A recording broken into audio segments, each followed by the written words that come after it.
Al área de sociedad y acumulación capitalista por la realización de este seminario, que como ustedes saben es ya de larga data en nuestro departamento, no solo porque ya son varios los años en que se realiza el seminario, sino porque cada día, desde mi perspectiva, se fortalece más esta área. Y ese fortalecimiento creo que va a cuenta de la buena formación de nuestros estudiantes en un enfoque plural.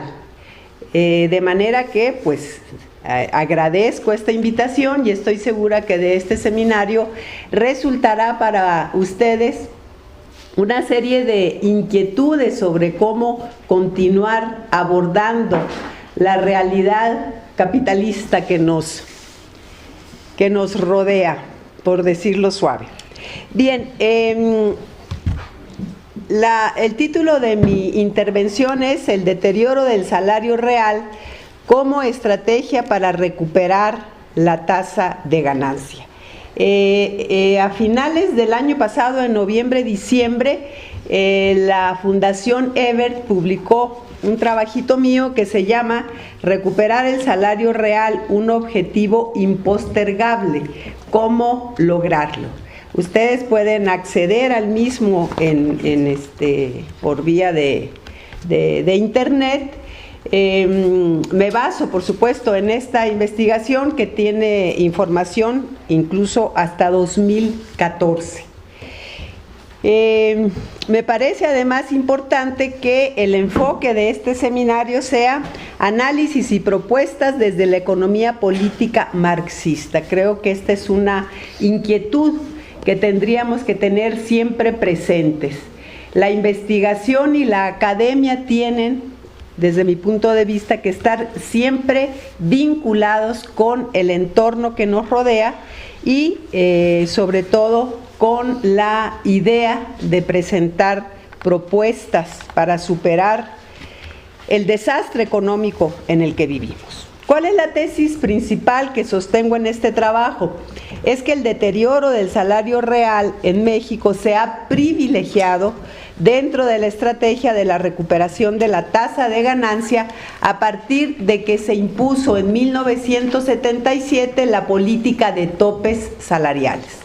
Y estoy enfatizando que es desde entonces, desde 1977, para subrayar que no es una política privativa de la implantación de la estrategia neoliberal que inicia en 1983 con el inicio del gobierno, en realidad diciembre de 1982, con el inicio del gobierno de Miguel de la Madrid, sino que el inicio del deterioro del salario real, medido por el deterioro del salario mínimo, se registra 5 años antes, en 1977 inicia.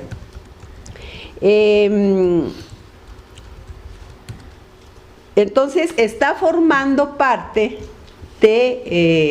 esto ilustra que el deterioro del salario real formó parte de las fuentes de financiamiento perverso que caracterizaron al último periodo de la etapa anterior. ¿A qué etapa me estoy refiriendo? Aquella del llamado modelo de desarrollo estabilizador con política proteccionista y centrado en el mercado interno. ¿Por qué podemos hablar de financiamientos perversos? Además del deterioro del salario real, pues tendríamos que ubicar el proceso de endeudamiento externo exacerbado, no solo de México, no solo privativo de México, pero México de manera particular, con un profundo endeudamiento externo, que es, como sabemos, hermano siamés. Está bien dicho así, ¿verdad? Bueno, siamés por lo menos del gasto deficitario gubernamental, que como ustedes saben en 1982 llegó al 16% del Producto Interno Bruto, y otra fuente de financiamiento perverso es el derroche de la renta petrolera que se verifica en ese último periodo, ¿sí? ¿Por qué financiamiento perverso? Lo califico así, o se registran estos financiamientos perversos como una respuesta a la insuficiencia de ahorro interno para financiar el proceso de acumulación, lo que a su vez va de la mano del insuficiente crecimiento de la productividad. Según estudios de Hernández Laus para la industria manufacturera en la primera mitad de la década de los 70, se registra el fenómeno de aumento de la composición orgánica del capital. La investigación de Hernández Laus no tiene un enfoque marxista, pero es una muy buena investigación con los datos de la encuesta industrial de aquella época. Lo publica a inicios de la década de los 80. Entonces lo que se registra es un aumento de la composición orgánica del capital con una brusca caída entre el 70 y el 75 de la tasa de explotación, de la cuota de plusvalía, con un indicador indirecto, digamos, aproximado, a partir de su investigación. Entonces estamos ahí con una evidencia bastante fuerte de una caída de la tasa de ganancia importante. Ahora, frente a esta caída de la tasa de ganancia, repito, se coloca el deterioro del salario real como una forma, como una estrategia para su recuperación, pero creo que es muy importante subrayar otro elemento o preguntarnos lo siguiente: ¿era la única manera que tenía el capitalismo mexicano para recuperar la tasa de ganancia? ¿Hay en esto un determinismo económico?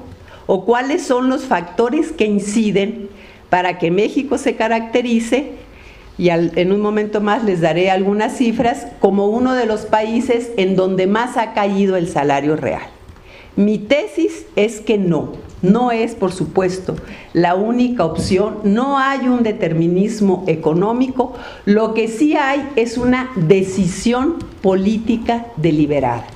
Y para tomar decisiones políticas deliberadas de esta magnitud y de este alcance en el tiempo y en la profundidad, tenemos que pensar en los factores que concurren para que los gobiernos de distinto origen y en distintas etapas hayan sido capaces de mantener todavía 37 años después el deterioro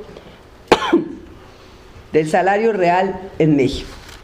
Por ejemplo, recordé que a principios de los 60 se publicó un libro muy significativo en México en el análisis de las características de su desempeño económico, que es aquel libro de Raymond Vernon, que discute la participación o el papel del sector público y privado en el crecimiento.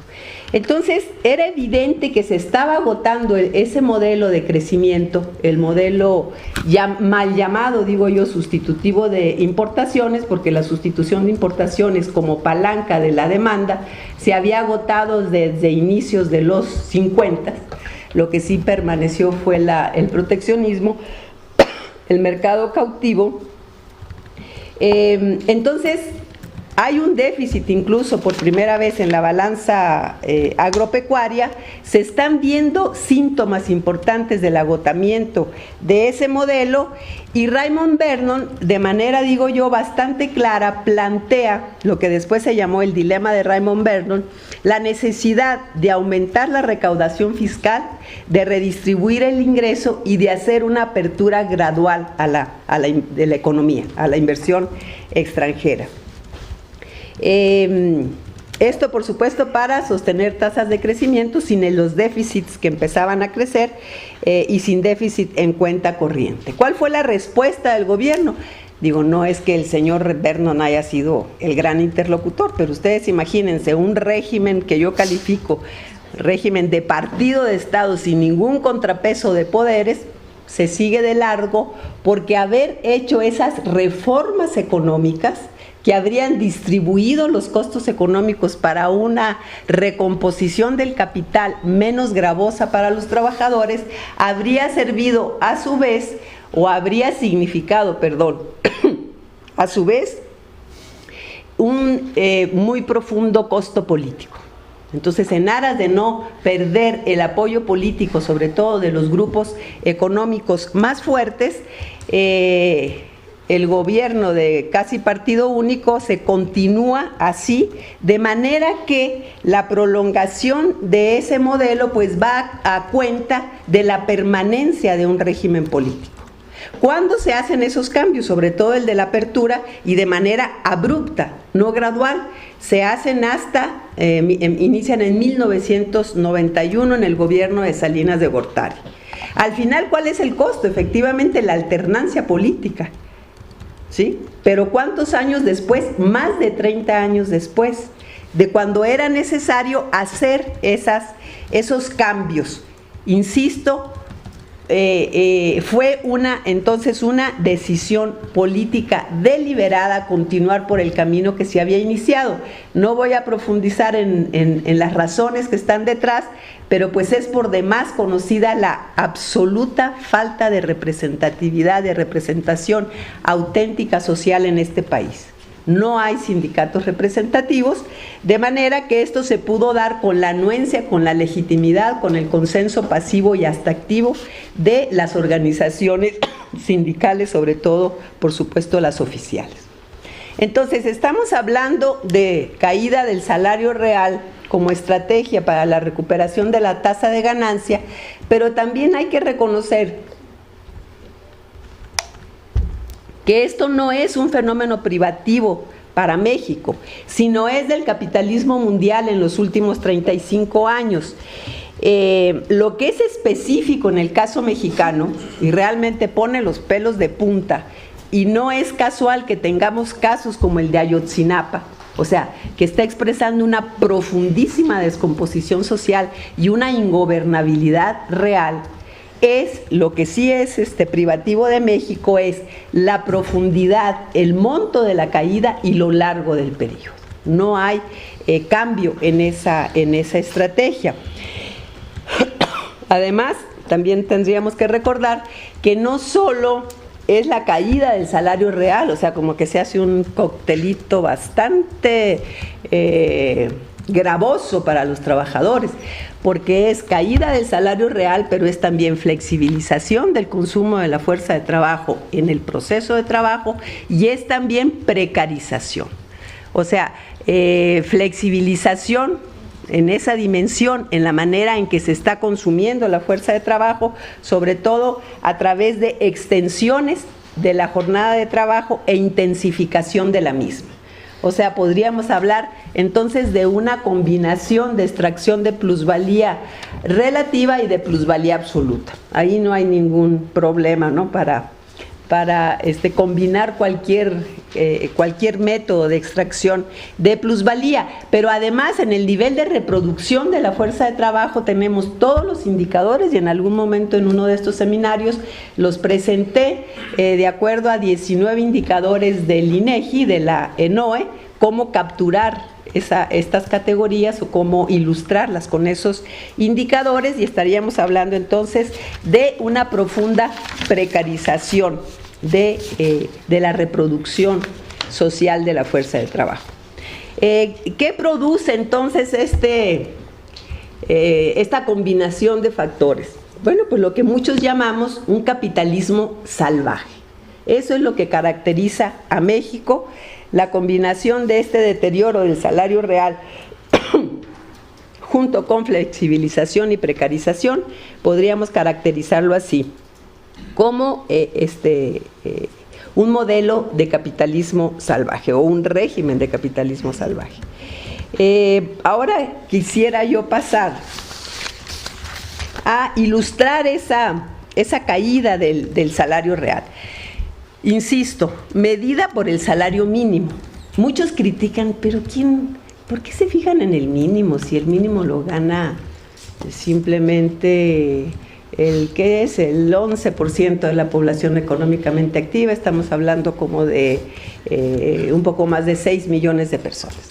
El asunto es que realmente, bueno, y eso no es poco, ¿no? Porque hay que ver además a los dependientes económicos de salario mínimo. Además de que no son pocos los trabajadores que perciben ese salario, el otro asunto es la funcionalidad que tiene en este proceso de acumulación capitalista. Desde mi punto de vista está actuando como el salario base, el salario piso del proceso de acumulación, y entonces como salario base, como salario piso, es también el eje en torno al cual gira el mundo de los salarios. Entonces tenemos estudios del comportamiento del abanico salarial, y en el primer momento de la implantación de la estrategia neoliberal, este abanico salarial se abre. O sea, hay una dispersión salarial enorme. Después, con la apertura económica, se cierra, aunque se despega bastante el salario medio manufacturero como un aliciente para la productividad, pero lo cierto es que se sigue siempre la tendencia, la pendiente en la trayectoria del salario mínimo. Entonces, independientemente de si se despegan o no los salarios sectoriales, lo cierto es que van en función, están como reptando junto con el salario mínimo real.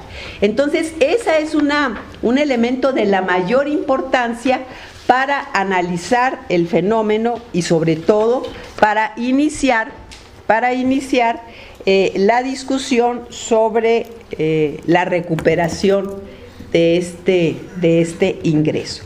¿De cuánto estamos entonces hablando? Según nuestros cálculos, a partir del 76, que fue el último año que creció el salario mínimo real, estaríamos hablando de una caída del 73%. Hay quienes hablan de 75, 76, pero digamos, todo frisa en alrededor de 3/4 partes del valor, del poder adquisitivo que tenía en el punto histórico más alto. ¿Qué quiere decir esto?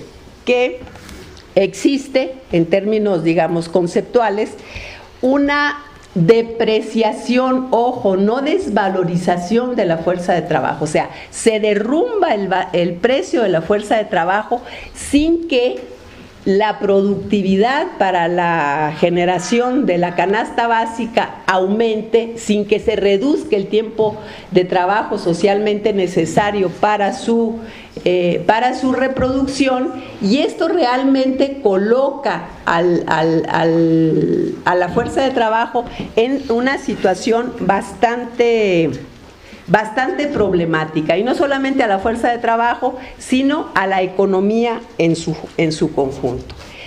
Es importante también mencionar que habiendo iniciado este ciclo en 1977, por supuesto ha tenido distintas fases.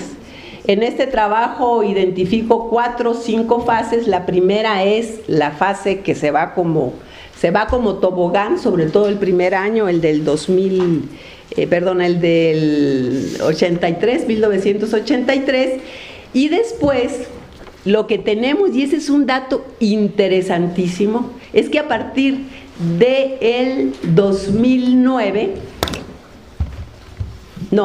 1999, el salario mínimo se estanca. O sea, todo lo que llevamos de la década que inauguramos, del milenio que inauguramos, el salario es como una asíntota con el eje de las abscisas. O sea, está ahí tranquilito. ¿Cuál es el problema? El problema es que no cambia de pendiente y que tenemos en eso 15 años. Imagínense ustedes.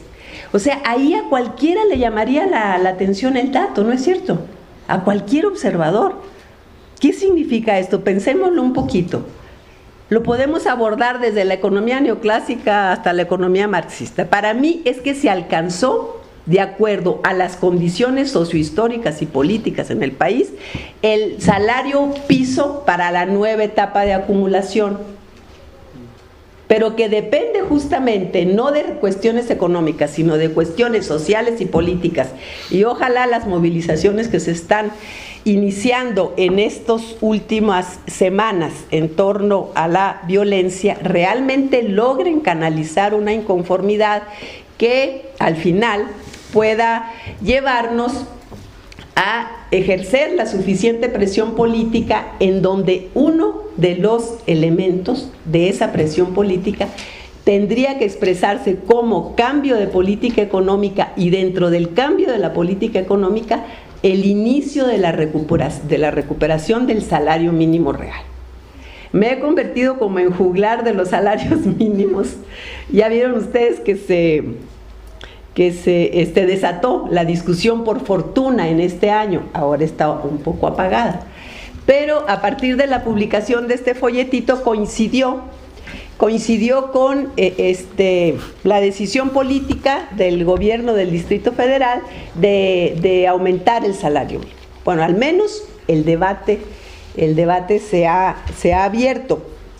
El asunto es que cuando les digo que me he convertido como en el juglar, pues he recibido ya bastantes opiniones en torno a ¿y por qué es necesario eso de andar recuperando el salario mínimo? Por las razones que les decía, si casi nadie lo gana, si etcétera. Dicen, lo que es importante es cambiar la política económica. Y digo yo, bonita manera de darle vuelta al problema. ¿Por qué? Porque ¿de qué está hecha la política económica? Si no es, entre otras cosas y de manera esencial, de esa decisión política, ¿sí?, de deteriorar el salario real. Una vez que se iniciara esa recuperación, otros instrumentos y otros componentes de la política económica tendrían que empezar a cambiar. ¿Por qué? Porque ese es uno de los ejes fundamentales de la política económica. Bien, el seminario dice también que reflexionemos sobre alternativas. ¿Tenemos alternativas? Ustedes saben, en economía política sabemos que detrás de cada precio, de cada variable, lo que hay es una relación social. Y detrás del salario está la más importante relación social, la relación capital-trabajo, de ese tamañote, ¿cierto? Es la expresión que tenemos delante, o sea, es una derrota absoluta para trabajadores organizados y no organizados, incluso a nivel mundial, que se haya producido este larguísimo ciclo, sobre todo en México. Un dato que me parece a mí relevantísimo cuando les decía de que es un ciclo muy largo, el otro es el nivel de la caída. Dentro de los países de la OCDE, que son 34, México ocupa el último lugar. Dentro de los países de América Latina, en donde se encuentra el pobrísimo Haití, México está debajo, 57% por debajo. Está por debajo de China.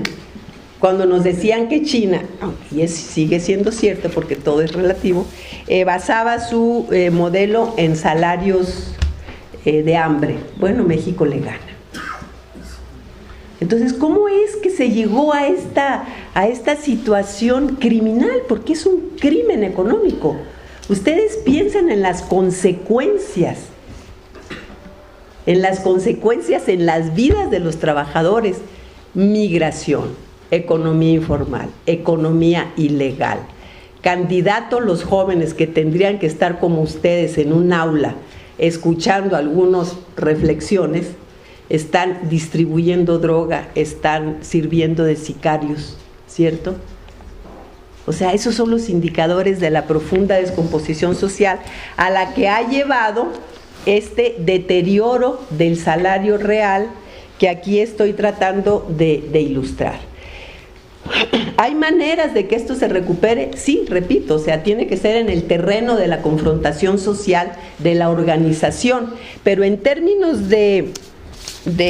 ya voy a concluir, en términos de medidas, no se trataría, cuando ustedes escuchen, ¿y cuánto tiene que aumentar el salario? Creo que es para recuperar el nivel histórico del 77 tendría que aumentar 3.2 veces, así que tendríamos que tener un salario mínimo como de 270 pesos. Pero para que fuera el constitucional estaríamos hablando de mucho más, en términos mensuales, aproximadamente 10,000 pesos. O sea, el mínimo histórico estaría correspondiendo con el promedio nacional, que más o menos en eso anda, entre 6,000 y 7,000 pesos el ingreso promedio por persona ocupada. Imagínense ustedes, en la situación que se colocó en la economía, de la noche a la mañana eso es imposible, pero lo que sí es necesario es que se reconozca el problema. El otro día fui con unos sindicalistas y me dicen, Rosalina, pero eso ya lo sabíamos. Sí, una cosa es saberlo y conocerlo y otra es reconocerlo, porque reconocerlo es colocarlo en la agenda nacional. De eso se estaría tratando en este momento. Bien, entonces es una situación realmente problemática, no se puede de la noche a la mañana. Entonces, más que hablar de el quantum para recuperarlo, de lo que tenemos que hablar es de las reglas del juego para determinarlo. Y no puede seguir siendo con ese elefantote blanco que es la Comisión Nacional de Salarios Mínimos, ¿sí?, que para lo único que ha servido es para legitimar con una falsa representatividad de empresarios y trabajadores las decisiones unilaterales y discrecionales del Poder Ejecutivo. Entonces tiene que cambiar el régimen, tiene que cambiar el conjunto de las reglas del juego con las cuales el salario se determina. Aquí concluyo. Ojalá que en la discusión que tengamos podamos ampliar algunos puntos que quedaron por ahí apretados. Muchas gracias por su atención.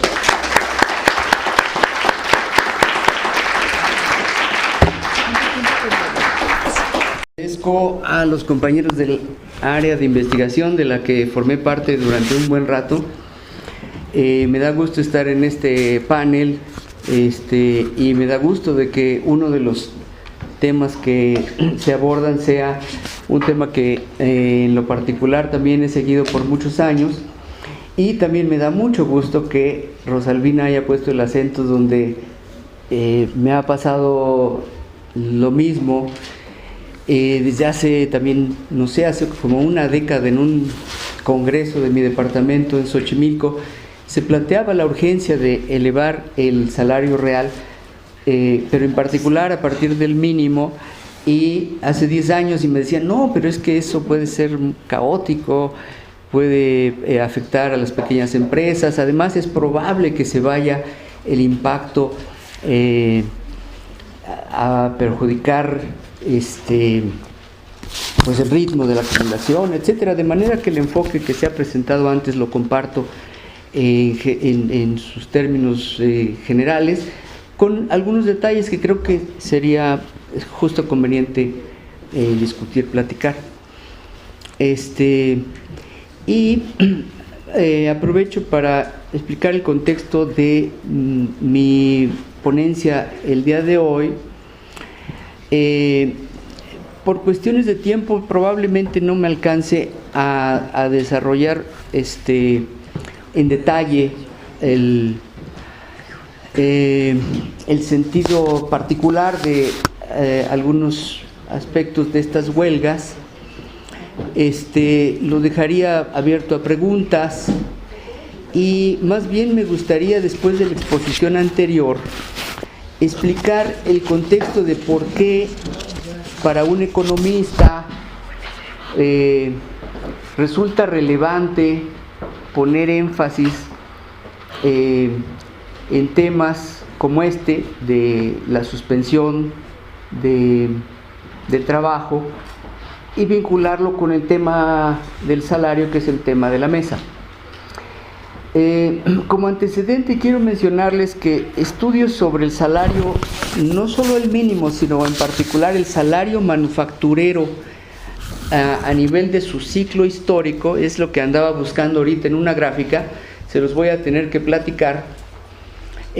Uno de los pioneros es un profesor que también trabajó aquí en Azcapotzalco, que se llama Jeffrey Bortz, con quien tengo una relación de trabajo conjunto desde hace también muchos años.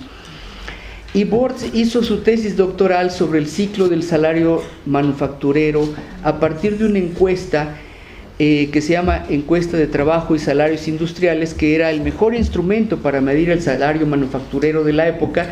Eran 32 ramas, y que eventualmente, yo creo que asociado a la política que mencionaba la profesora Rosalvina, tuvo que ver con el cambio de política, entonces el cambio de instrumentos, y ahora lo que se cuenta o se contaba en los 90s era la encuesta industrial mensual, y ahora lo que están metidos es la encuesta de hogares.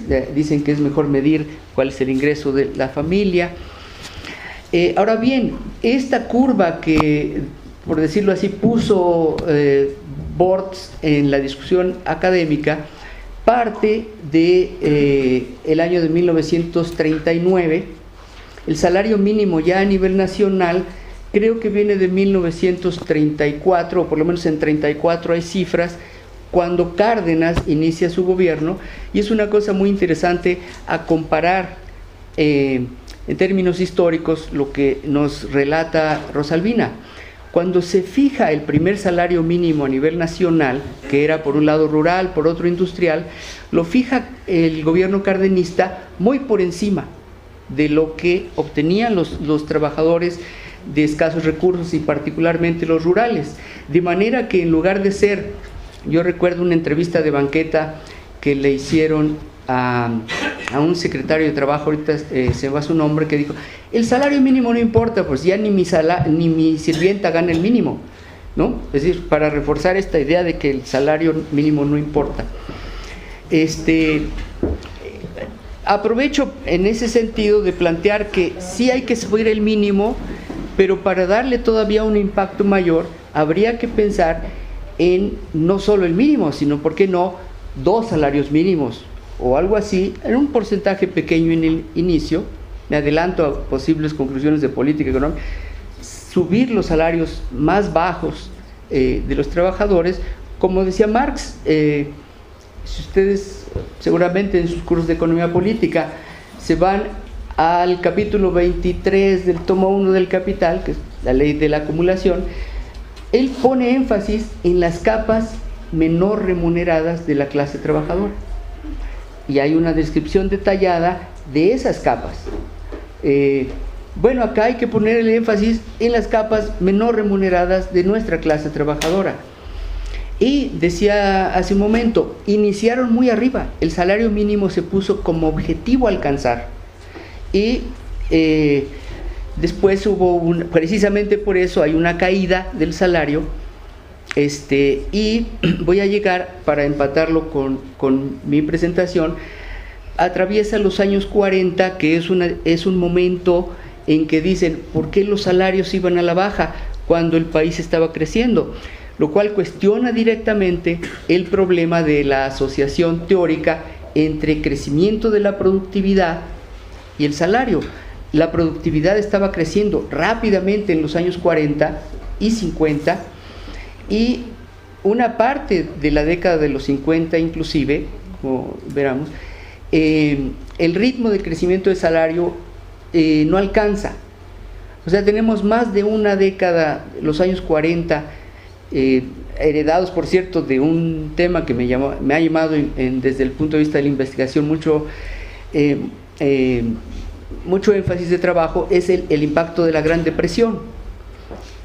Entonces estamos hablando de ese impacto, los años 40 y parte de los 50, con salarios que no deberían de estar cayendo, y sí caían.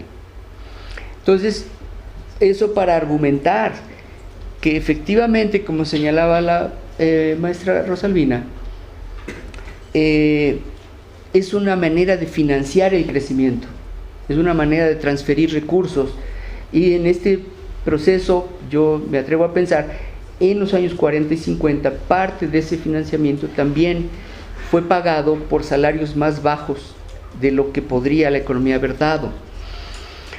Y entonces, para concluir esta idea general, el salario en México, el salario real manufacturero y el mínimo, que sin duda va debajo, no encontré la gráfica, el salario mínimo cubre 2 ciclos casi exactos y completos. Uno más chico, que va desde la revolución, cuando la revolución, también a eso me voy a referir en un momento, la revolución imprimió un sello particular al desarrollo del salario y del movimiento laboral en México, que es distinto del de América Latina.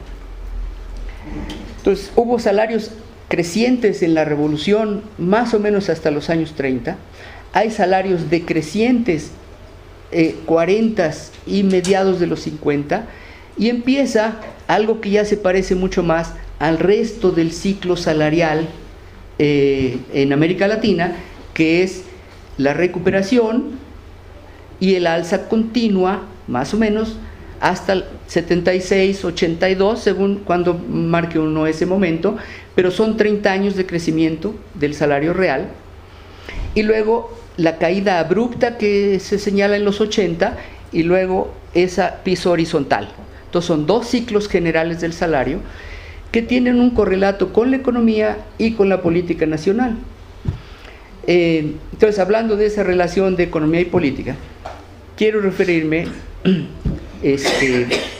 al caso de los trabajadores ferrocarrileros. Bueno, cabe también mencionar que, aunque yo estudié economía, también he estudiado historia y hago historia económica, y más estoy orientado a temas de historia con vínculos con temas laborales. Entonces, acompañando este movimiento, estos dobles ciclos del salario que mencionaba, antes de entrar a ferrocarriles, creo que debo de mencionar dos cosas. La primera cosa, ya la anuncié, que es este aspecto de que históricamente nuestro movimiento laboral tiene un punto de arranque fundamental en la Revolución Mexicana. La Revolución Mexicana tradicionalmente se trata como un movimiento agrario, y lo fue. Desde luego, predominantemente, está Zapata, está el reparto agrario, etc. Pero lo que se ve menos, y profesor Jeffrey Bortz y yo, en este caso es un trabajo de Jeffrey Bortz también, han puesto énfasis en que hubo una revolución obrera, simultánea, paralela, dentro de la revolución agraria. No es una revolución al estilo de los soviets o una disputa por el poder político, no, es una disputa por el control y por digamos, por influir sobre las condiciones laborales y el proceso laboral dentro de las fábricas. Es decir, hubo una revolución obrera que conquistó muchas cosas, fue en cierto modo más eficaz que la agraria. Hay huelgas en 1911, 12, 13, hay una gran huelga general de obreros textileros, y la investigación del profesor Bortz se ha centrado en ese sector para indicar que mucho antes de la Constitución del 17, que tiene este artículo 23, hay las condiciones de lucha social, económica, que lo produjeron, que lo generaron. Yo he hecho trabajo en el sector minero y, bueno, desde luego la revolución se hizo sobre rieles. ¿Todo esto para qué? Para señalarles que, entre otras conquistas, las jornadas que eran entonces lo normal de 12 horas, se transformaron en 8, por la vía de los hechos. Y los sindicatos que habían surgido de manera bastante espontánea, en fin, fueron el instrumento de esa revolución obrera, a la cual se le ha puesto muy poca atención. Y digo que tuvo gran eficacia porque, conquistó estos elementos de reducción de la jornada y de aumento del salario real. Cabe decir que en el año de 1914, 15, mucho de eso se perdió porque hubo una hiperinflación tremenda. Sin embargo, hacia los años 20 hay una recuperación y un crecimiento del salario a través de procesos de lucha locales. Cada sector tiene su propia peculiaridad y van haciendo que la letra de la ley se vaya conquistando, digamos, parcialmente. Insisto en que eso fue peculiar de México. No hay una legislación laboral en el resto de América Latina que se le compare. En el continente entero, tampoco los Estados Unidos tienen algo semejante. Ahora ha habido más que reformas, contrarreformas, precisamente contra esa regulación que viene de la revolución. Ok, esa es una idea. La segunda idea, ¿por qué el tema de las huelgas del 58-59. Bueno, a mi juicio, y no solo mío, pues, hay varios investigadores que coinciden en esta vertiente, ese constituye un parteaguas en la tradición y en las capacidades del movimiento sindical en México. Fue, lo digo de una manera en este momento muy sintética, fueron una serie de huelgas que empiezan por aumento salarial en el año de 1958 en el sector de ferrocarrileros, que las conquistan, primera victoria. Hay al final de un mes y tantos después, una segunda ola de paros en ese sector que impone a una nueva dirección al frente del sindicato, en la que el secretario general pasa a ser un personaje que era desconocido prácticamente a nivel nacional, que venía de trabajar en Coatzacoalcos en la sección 13 y que después se vuelve la figura del movimiento, que se llamó Demetrio Vallejo. En ese momento, Vallejo impulsa el proceso de sustitución del viejo comité por él y su comité, pero además desde tiempo atrás habían ido cambiando a las direcciones locales de las 30 y pico secciones del sindicato ferrocarrilero, y lo relevante es que lo consiguieron. Entonces, segunda victoria, primera victoria aumento salarial, segunda victoria conquista de la democracia sindical en el sindicato. Tercer momento de las huelgas, 1959, febrero de 1959, se revisa el contrato colectivo de los ferrocarrileros y, aunque estuvo a punto de ser reprimido, se salvó por un pacto entre la dirección sindical y el entonces recién inaugurado presidente Adolfo López Mateos. Tercera victoria al hilo. Y, sin embargo, la estructura de los ferrocarriles en esa época incluía a otros tres instituciones, ya eran parte del gobierno, habían sido adquiridos dos, que eran parte del sistema ferroviario, pero no eran parte del contrato de los ferrocarriles nacionales de México. Una de ellas era la terminal de Veracruz, otra era el ferrocarril Sud-Pacífico, que ese seguía en manos privadas, y el ferrocarril mexicano. Entonces hubo otro emplazamiento a huelga de estos tres, de estas tres empresas paralelas a los nacionales, y es allí cuando se prepara un golpe gigantesco para el sindicato más numeroso, o casi el más numeroso de México. Si metemos a los jubilados eran más de 100,000 personas. Entonces, y en resultados netos estamos hablando de que hay alrededor de 10,000 detenidos, unos en el campo militar, otros están en cárceles locales en diferentes lados, y los principales dirigentes, empezando por Vallejo, se mantuvieron en la cárcel. Él gustaba decirlo cuando salió, que había pasado en la cárcel 11 años, 4 meses y un día, ¿no? Entonces, la magnitud del trancazo, por decirlo así, desde luego el otro dirigente fundamental de los movimientos ferroviarios de la época fue Valentín Campa. A él lo agarraron después, pero igual se echó un poco más de 10 años, ¿no? Entre paréntesis, una de las tragedias de la izquierda mexicana es que Demetrio Vallejo y Valentín Campa no se hablaron cuando estaban en la cárcel por echarse pleito uno al otro. Creo que el más terco de todos era Vallejo,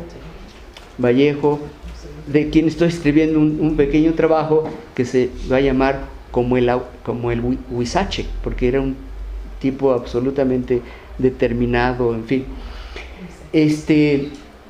Ese golpe al sindicato ferroviario, si no el más grande, uno de los más grandes de México, sino el estratégicamente más decisivo, uno de ellos, el que tenía una presencia política mayor, la dirección de estos movimientos que estoy relatando.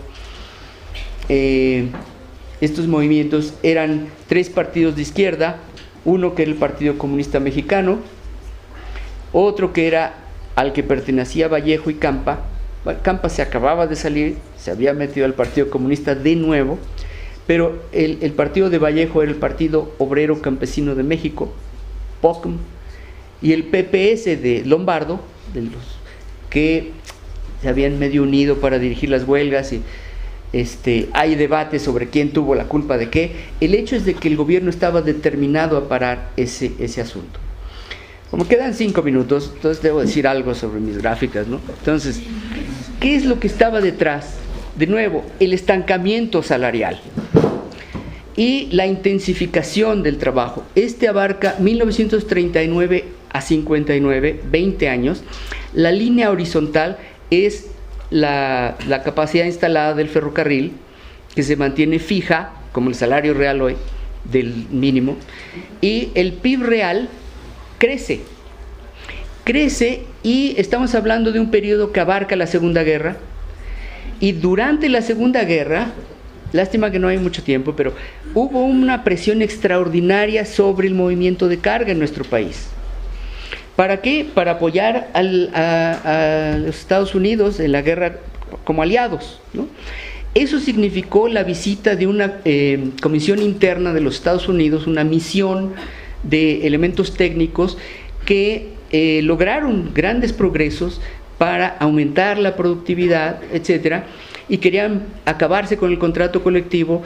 El sindicato lo defendió, aún los que hoy llamamos charros.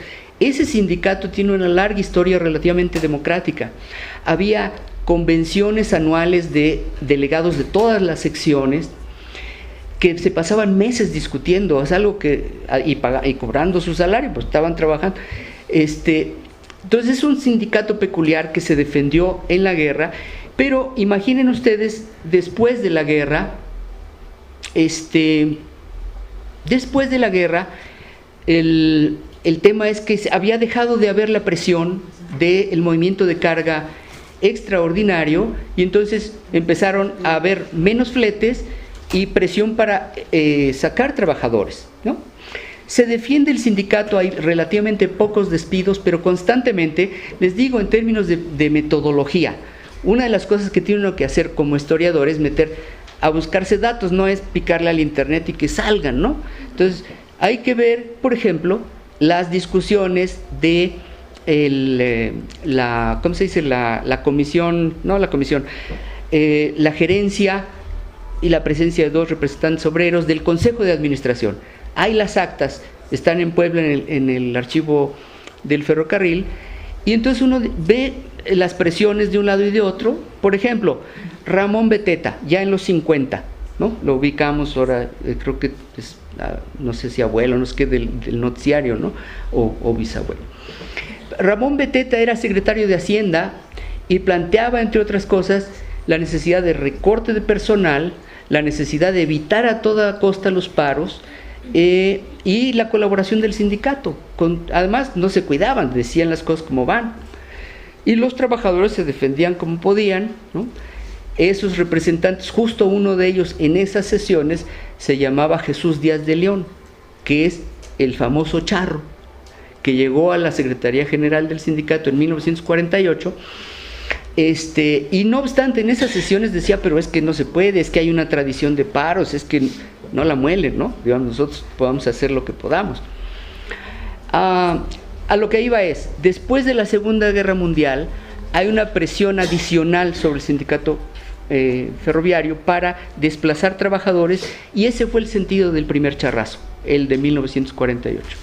¿Por qué? Porque antes había habido una gestión significativamente positiva de una persona que también se puede hablar mucho sobre él, Gómez Zeta, Luis Gómez Cepeda, y como contraparte en el sindicato estaba Valentín Campa, el viejo comunista. Bueno, ellos habían defendido por lo menos hasta 48 y habían seleccionado a Díaz de León para que llegara ahí. Llega Díaz de León, y cambia la política y se van contra los dirigentes desde entonces. De 48 a 58, ¿qué es lo que estamos viendo ahí? La consolidación de lo que fue el ambiente de la Guerra Fría, que fue el anticomunismo más radical. Les pongo un ejemplo. En los años 30, a finales de los años 30, había más o menos 800 afiliaciones de comunistas en el sindicato ferrocarrilero. En el momento de las huelgas, había 100. Un poquito antes, la cifra no me acuerdo el año, eran 100. Y había habido esta decisión, ¿no? De manera que tenemos un golpe muy intenso. Aquí tenemos el problema de la empresa, que era que efectivamente la nómina salarial pesaba mucho, pues había que despedir, y si se podía no subir el salario. Aquí tenemos como el salario ferrocarrilero, que a veces se decía, es muy alto, es la aristocracia obrera. No, porque si uno se mete a las 5 ramas del ferrocarril, predominan los salarios bajos. Entonces, los trenistas que veían para abajo al personal de vía o a otros, ganaban relativamente bien. Pero la masa de los trabajadores, los que estaban detrás del huizache, ganaban poco. E incluso ahí se nota, ¿no? Bueno. Aquí es la cronología que se las vamos a... Este telegrama será interesante. Creo que este telegrama fue uno de los telegramas más exitosos que ha habido en la historia del movimiento obrero mexicano. Dijo, vamos a parar 1958, a tal fecha. Y Vallejo, que entre otras cosas había sido también telegrafista, entendía de eso, dijo a 2 horas, bueno, era como parte de un movimiento, se llamaba la Gran Comisión por Aumento de Salarios, y lo que está detrás de este telegrama se llamaba el Plan del Sureste. ¿Cuál era ese plan? Vamos a parar 2 horas tal día, al siguiente día vamos a parar 4, y al siguiente 6, y al siguiente 8, y así nos vamos a seguir hasta el paro total. Pero el asunto es que lo organizaron, lo lograron y obtuvieron esos 3 conquistas que hablé hace ratito. 58 por salarios, el presidente estaba en medio de las elecciones, entonces el presidente les dijo, sí, está bien, 215 pesos por trabajador, que era muchísimo dinero en ese momento, especialmente para el personal de muy bajos salarios. Termino.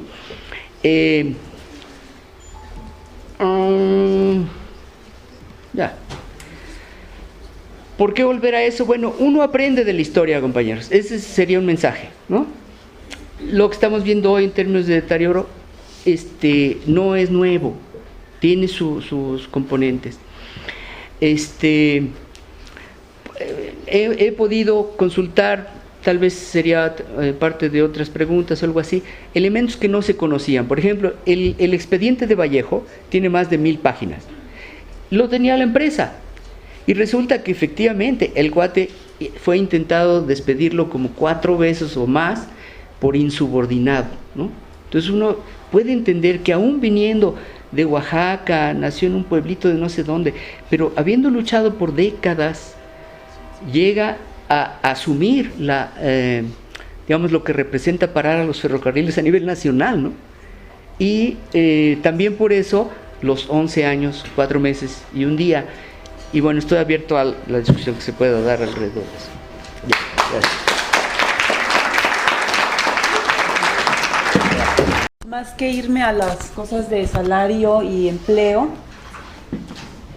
así exactamente, me voy desde la educación, ¿no? Un poco más atrás, porque es lo que me preocupó, después de estar analizando un poco lo que era el mercado laboral, ¿qué está ocurriendo con la educación? Entonces, ¿qué alternativas tienen cuando llegan a la fuerza de trabajo, que son ustedes que están ahorita en proceso, al mercado tradicional, ¿no? O sea, cada sexenio hay un proyecto, hay un proyecto de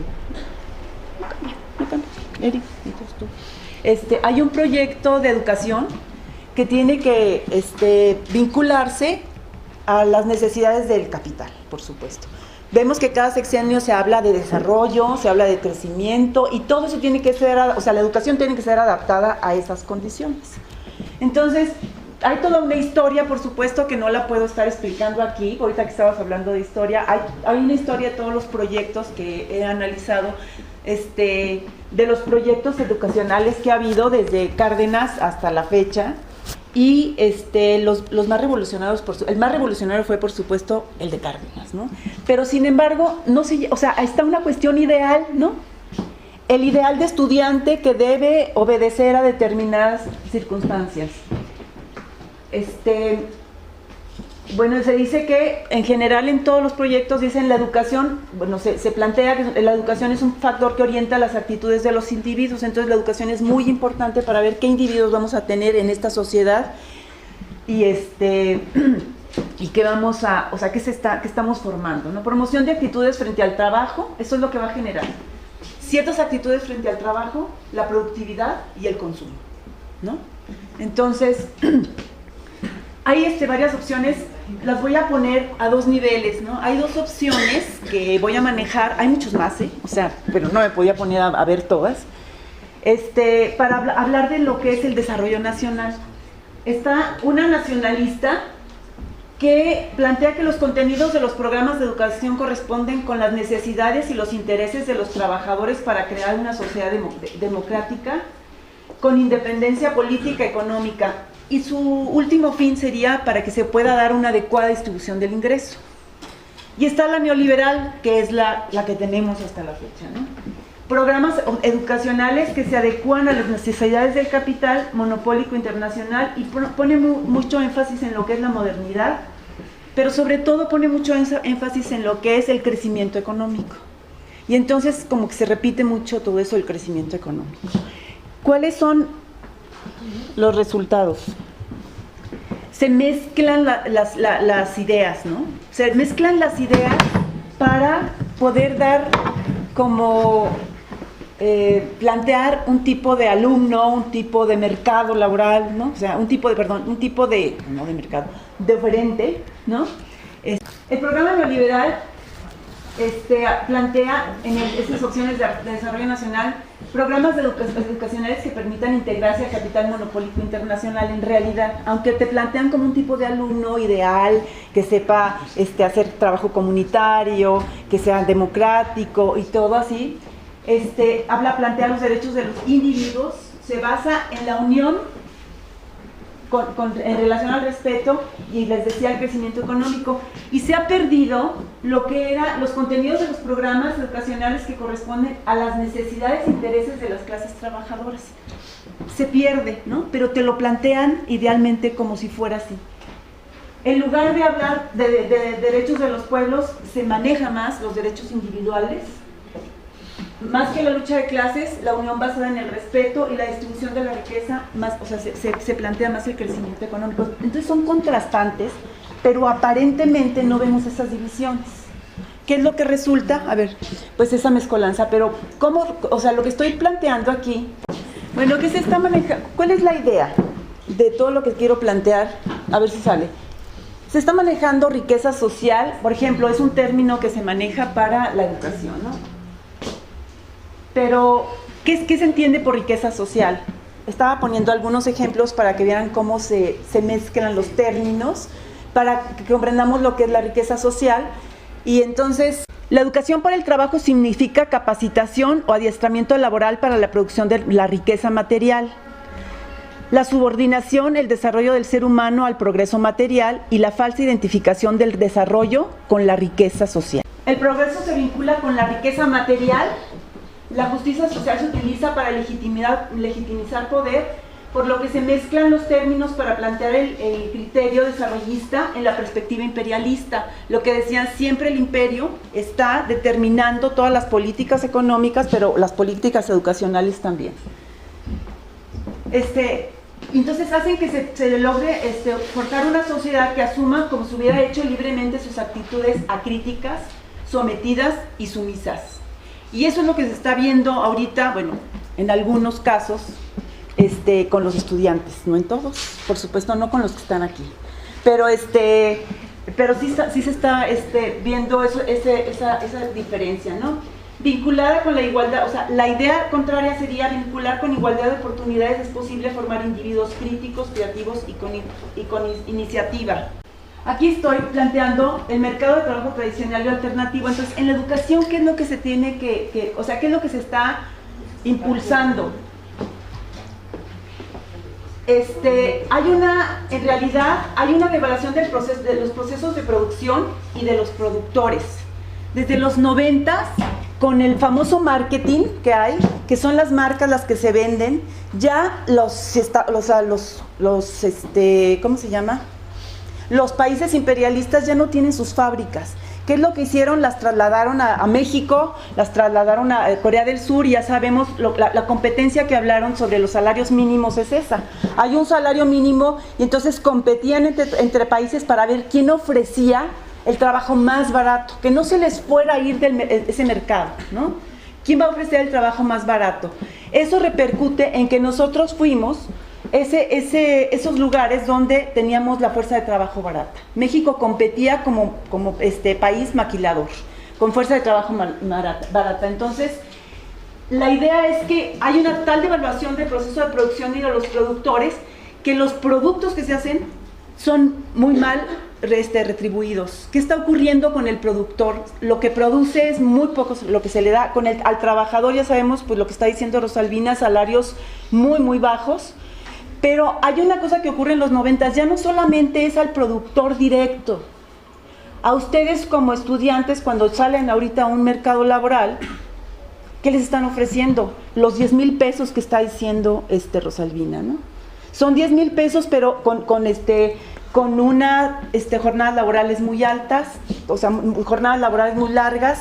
Les están ofreciendo a las personas supuestamente preparadas lo que deberían estar recibiendo las clases sociales con menos preparación, digamos, si lo ponemos como clases sociales o como nivel educativo, ¿sí?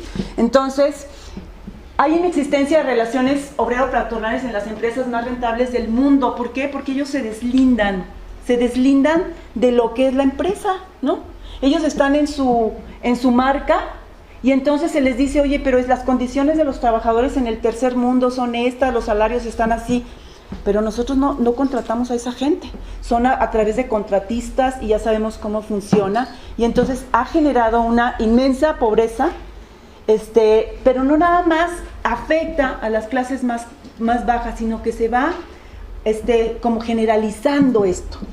En los bancos, que es donde van muchos de los estudiantes que salen de aquí, ¿qué es lo que les están ofreciendo también? O sea, es salir a jornadas laborales largas con muy bajos salarios, ¿sí? Y entonces como que se va generalizando, ya no nada más es en la maquila, ahí donde, sino en otros servicios, ¿no? Y atracción de la inversión privada como impulsoras del desarrollo, ¿no? Siempre dicen, vamos a maquilizar en los países porque vamos a poder desarrollar. Nos van a traer las grandes innovaciones y después las va a poder aplicar aquí. Esa es la promesa que se les hace a toda la gente en los países del tercer mundo, ¿no? Con todas las empresas transnacionales aquí vamos a poder impulsar el desarrollo. Entonces, la idea es generar un tipo de educación alternativa para impulsar la apertura y disposición al cambio, ¿no? En primer lugar, articular la educación, la ética, el trabajo y esto que para mí ha sido como muy importante, las prácticas sociales. Con las prácticas sociales es la única manera que yo he visto cómo los alumnos tienen una visión completamente, les cambia así rapidito la visión, ¿sí? No es lo mismo estar escuchando todas las muertes de Tlayacapa, no es lo mismo estar escuchando todo lo que está ocurriendo teóricamente. Está muy bien que lo escuchen, que lo analicemos, que lo discutamos, pero lo que yo me he enfrentado es cuando vamos a hacer una práctica social, les cambia la perspectiva a los alumnos. Y díganmelo si no, que aquí hay algunos, ¿sí? Porque conocen de cerca el problema como se vive en México. Lo viven, lo perciben. Entonces, utilizar los recursos locales, relacionar el aprendizaje de las aulas con los problemas sociales y naturales de los contextos cotidianos, porque siempre nos vamos como, o sea, y está padre, aquí en la universidad nos vamos como a elevar a todos los datos, ahí ¿cómo se llama? De todo tipo, los que ustedes quieran, que son muy importantes, que los manejemos, por supuesto, pero eso no se puede quedar nada más como en el vacío. Hay que aplicarlo en algún lugar. Yo creo que es una vieja deuda con la sociedad que tiene la sociedad. Digo, la universidad pública, ¿no? Es muy poca la gente, hay muy pocos los proyectos que hay en la universidad que van y contactan con la gente para hacer prácticas sociales. Lo que ha hecho todo este modelito de mercado laboral, o sea, de proyecto educativo, ha generado mano de obra barata y no agremiada, por supuesto, lo que decía Rosalina Garavito. Salario mínimo por debajo del costo real de la vida. Casi todos los países que somos maquila, hay ese salario mínimo por debajo del costo de la vida, que eso no lo voy a explicar porque eso según yo ya lo iban a explicar ustedes. Funcionarios que colaboran con las ilegalidades laborales, derechos laborales precarios, trabajo muy poco cualificados a veces, aunque ustedes tengan mucha cualificación, los ponen a hacer trabajos como muy poco cualificados, por eso se puede generar salarios muy bajos, ¿no? Y las precarias condiciones laborales de los derechos, y largas jornadas laborales, lo que ya se había mencionado. Por otro lado, ¿sí? Aquí está Karen, sí, ahí está Karen, para que vean que sí van, ¿no? A ver, por otro lado no veo nada, entonces los modelos alternativos de educación es transformar las pautas de gestión del Estado analizando y discutiendo desde los ámbitos educativos, es decir, aquí empezar a hacer análisis de cómo puede el gobierno llegar a través de la universidad a formar pautas de gestión, o sea, a analizarlo aquí. Siempre lo dejamos como que, ¿dónde se hace? ¿No? No se hace ningún tipo de discusión, no se hace ningún tipo de foro, se va uno a las clases, se retira, y hasta estos momentos es cuando queremos hacer como algo diferente, pero no sabemos cómo. Es una de las cosas que han dicho mucho los alumnos, ¿no? Estamos ahorita ante una situación muy difícil, sin embargo, ¿qué vamos a hacer? ¿Qué sigue? Yo los invité a venir y les decía que aprovecharan que está aquí Rosalvina y que está Marcos Tonatiu, que sabe mucho. Rosalvina, una activista, muy importante de todo ese tiempo, tiene mucha experiencia, y entonces en lugar de estar en cuestiones acá muy teóricas, mejor que ustedes le pregunten y participen y planteen cosas diferentes a la cuestión que es teórica, que es muy interesante, pero que se puede leer siempre, ¿no? Sin embargo, este momento, ojalá que lo aprovechen para cuestiones educativas aquí, como la que estoy planteando. O sea, aquí se pueden hacer otras cosas si los alumnos empiezan a interactuar de otra manera, en las sesiones de clase, en los seminarios, de otra manera, y educarlos también nosotros, porque también esos alumnos pasivos que tenemos, nosotros también somos responsables como profesores, ¿no? Entonces, la idea es esa, ¿no? O sea, promover un desarrollo ecológicamente sostenible y generar un conocimiento teórico y práctico. Esas serían las conclusiones para contrastar el mercado laboral tradicional, a qué van a ir, y ese mercado laboral alternativo, que no quiere decir como lo hacía Fox, ¿no? O sea, de que genera tu propio empleo, para nada, porque eso se confunde.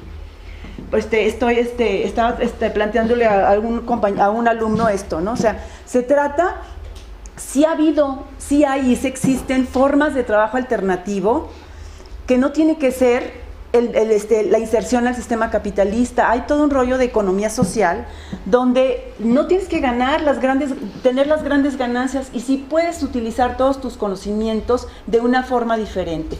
Pero eso aquí en la universidad como que se ve como de forma muy marginal cuando estamos sacando gente con mucha preparación al mercado laboral donde no van a ejercer ni siquiera sus conocimientos. Entonces, no se trata como en Harvard de que creen su propia empresa, no, se trata de que generen un empleo diferente, unas condiciones diferentes, adecuadas a las condiciones del país.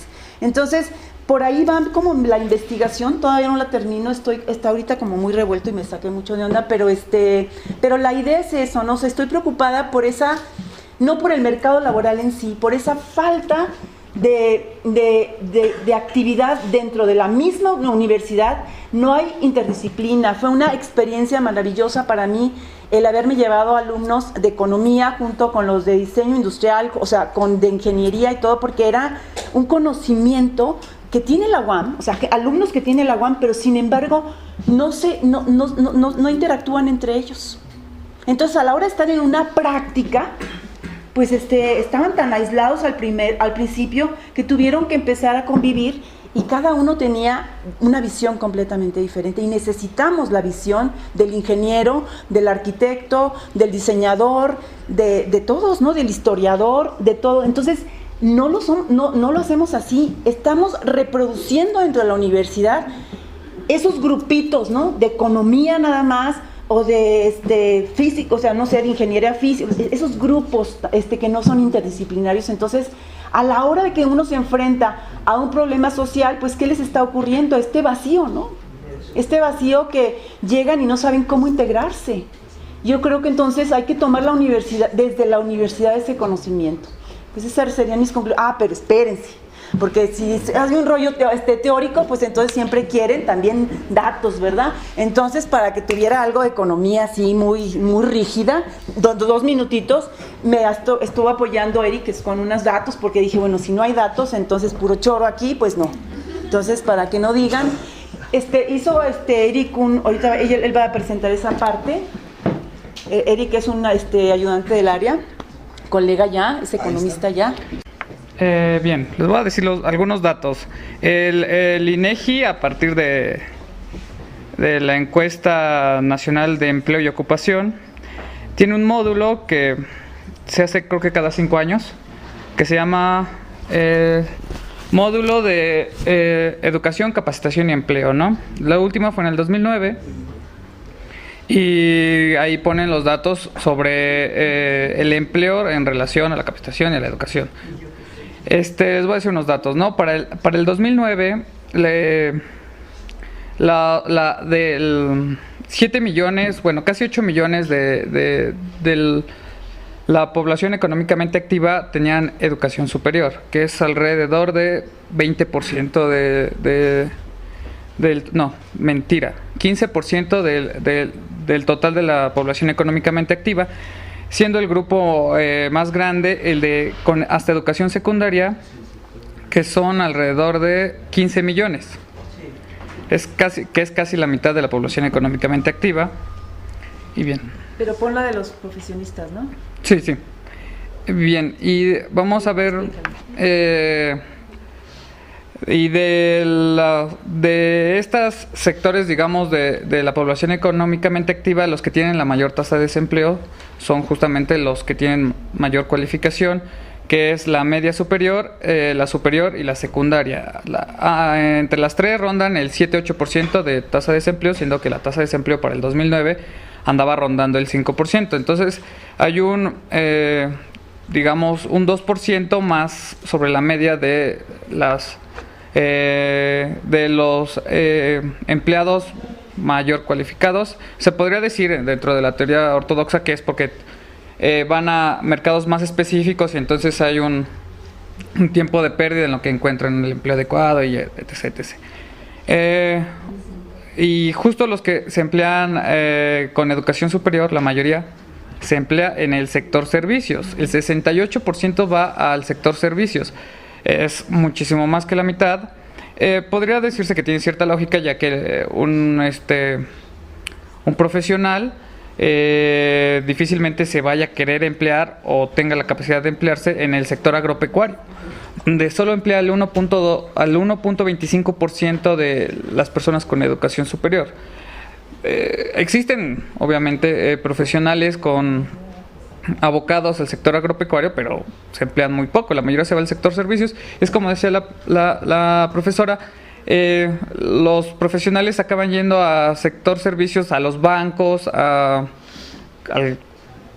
comercio aparte. Bueno, el comercio también viene separado y emplea 15%. Entonces, si vemos el sector servicios más comercio, emplea casi el 80% de las personas con educación superior que van al mercado de trabajo. ¿Y en qué forma se ocupan? El 30% se ocupa, ¿no es cierto?, el 76% de los profesionales ocupados se posiciona como trabajadores subordinados y remunerados. Es decir, muy pocos van a buscar alguna alternativa.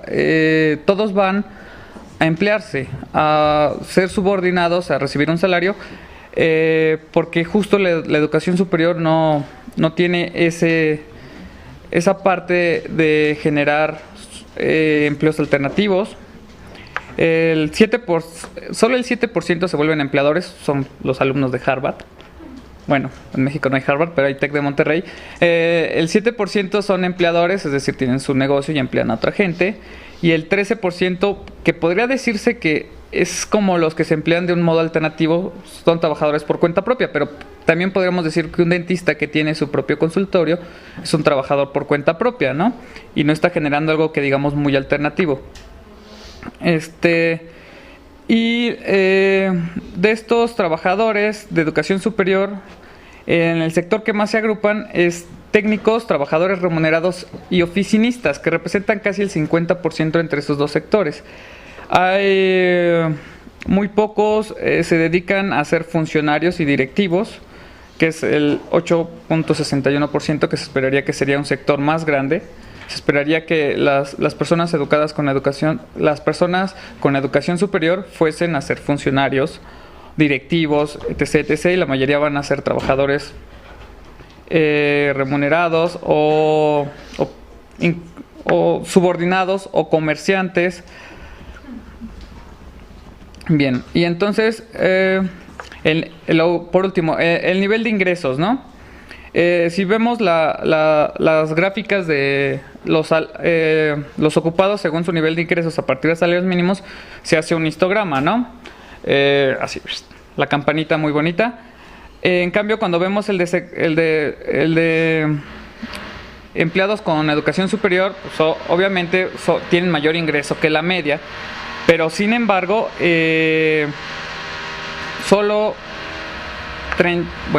una tercera parte, solo una tercera parte logra llegar a más de 5 salarios mínimos por ingreso, que se esperaría que fuese un sector más grande.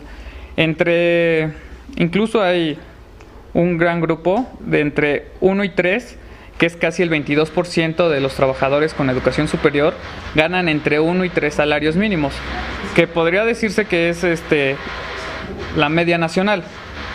Y bien, la última. ¿Qué tanto de estos trabajadores con educación superior se emplean en su sector? Es decir, ¿qué tanto los que estudian economía llevan a cabo economía? ¿Qué tanto los que estudian medicina llevan a cabo medicina? etc. Y este es el dato que resulta un poquito más impactante, porque porque el 22% de las personas con educación superior no trabajan en algo que corresponde con su educación. Es casi una cuarta parte de las personas, digamos, que malgastaron su educación y no trabajan en un sector, no ejercen lo que deberían de haber estudiado. Y bueno, sería todo. Gracias. Había muchas gráficas muy padres. Sí.